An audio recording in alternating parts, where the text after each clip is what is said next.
অবর্ণনীয় কষ্ট হয় মালয়েশিয়ায় যারা শ্রমিক থাকে তারা দেশে আসতে পারে না, আসলে আর ফিরে যেতে পারে না। আমরা সম্পূর্ণ ওভারসিজ এমপ্লয়মেন্ট প্ল্যাটফর্ম নামে সম্পূর্ণ একটা অনলাইন প্ল্যাটফর্ম চালু করেছি।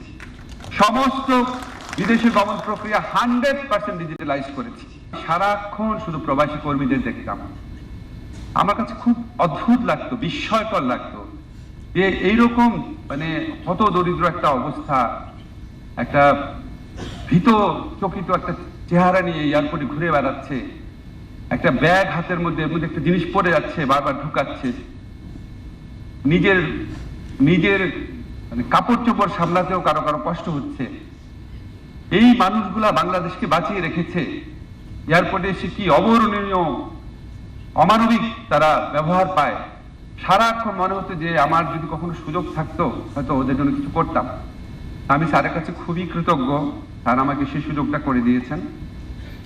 আমরা চেষ্টা করেছি, আমাদের এই সরকার দায়িত্ব গ্রহণ করার পর স্যার কতগুলা অসাধ্য সাধন করেছেন। আপনারা যারা ইন্টারন্যাশনাল ল জানেন তারা জানেন যে মধ্যপ্রাচ্যের দেশগুলোতে আইন কত কঠোর।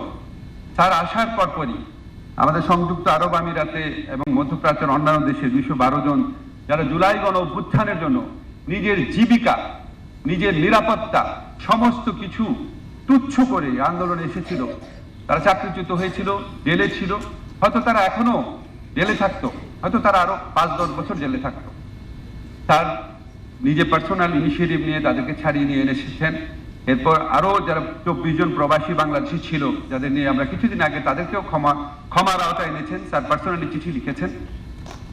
আমি আপনাদের একটা জিনিস বলতে পারি যে আমার মনে হতো যে আমাদের অনেকের প্রবাসীদের প্রতি অনেক ভালোবাসা আছে। স্যারের সাথে যখন কথা বলি মনে হয় যে এত ভালোবাসা নিয়ে উনি প্রবাসীদের কথা বলেন। যখন আমরা ইলেকশনের কথা বলি আমার মনে হয় প্রবাসীদের এটা জানা উচিত। সবসময় স্যার বলে যে প্রবাসীদের ভোটাধিকার দিতে হবে।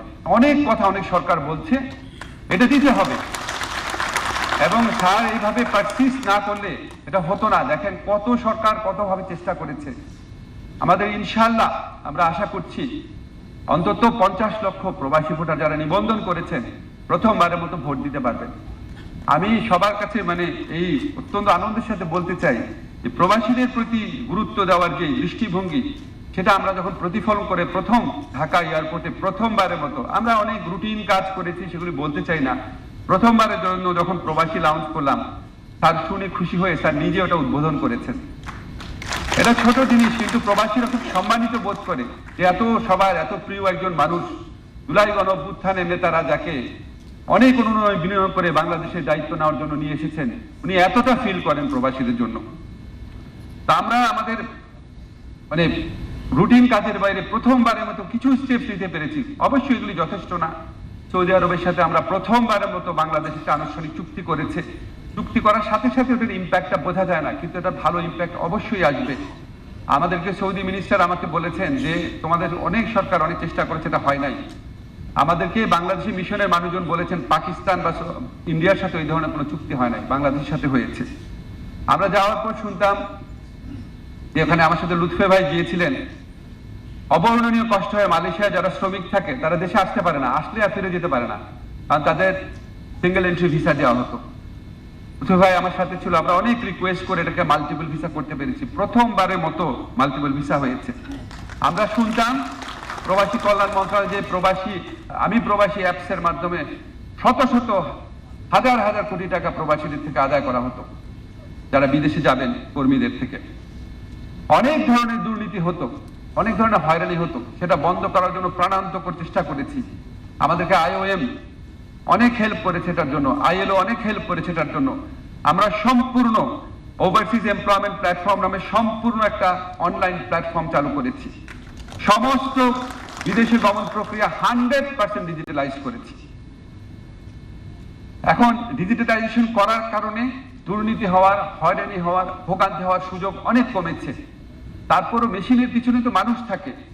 আমাদেরকে মনে রাখতে হবে সেই মানুষগুলোকে এই দায়িত্বটা পালন করতে হবে যে যাদের শ্রমঘামে আমরা এই বাংলাদেশটাকে টিকিয়ে রেখেছি, তাদের প্রতি মিনিমাম কৃতজ্ঞতা থাকলে আমাদের এই দায়িত্ব অনেস্টলি পালন করতে হবে যে প্রবাসীদের যেন কোনো রকম দুর্নীতি, হয়রানি, ভোগান্তির সম্মুখীন না হতে হয় যারা বিদেশগামী কর্মী আছে তাদের।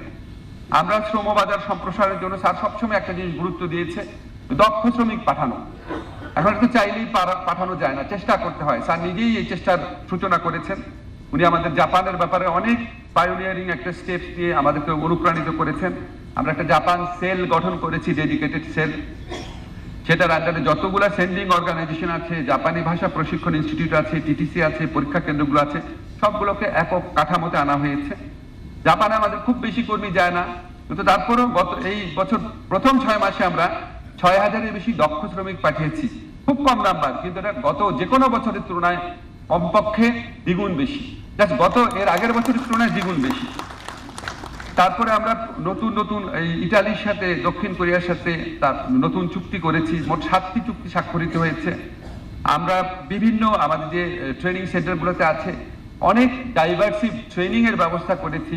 জাপানি ভাষায়, জার্মান ল্যাঙ্গুয়েজে আমরা দক্ষ ইনস্ট্রাক্টর আনার ব্যবস্থা করেছি। আমরা ব্যাংকিং পর্যায়ে ছোট ছোট অনেকগুলো সংস্কার করেছি। একটা শুধু বলি, আমরা 500 কোটি টাকা থেকে বাড়িয়ে 2000 কোটি টাকা তাদের অনুমোদিত মূলধন করেছি। 500 কোটি থেকে 2000 কোটি।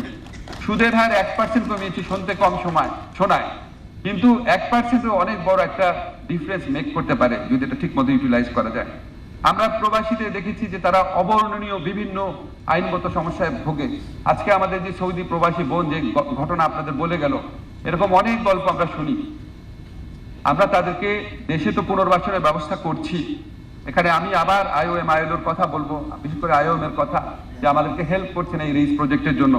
এর পাশাপাশি আমরা অন্যান্য দেশে স্থানীয়ভাবে ল ফার্ম নিয়োগ করছি। স্থানীয়ভাবে আমরা কাতার, ওমান, সৌদি আরব, সংযুক্ত আমিরাত, কুয়েতে অলরেডি ল ফার্ম নিয়োগ করেছি। অন্যান্য দেশে সম্প্রসারণ করার চেষ্টা করছি। আরেকটা জিনিস আমরা বারবার ওখানে গিয়ে বলেছি যে আমাদের এখানে যারা ইরেগুলার ওয়ার্কার আছে তাদের যেন রেগুলারাইজ করা হয়। এটা আমাদের শ্রমিকদের অনেক দিনের দাবি, অনেক দিনের প্রত্যাশা।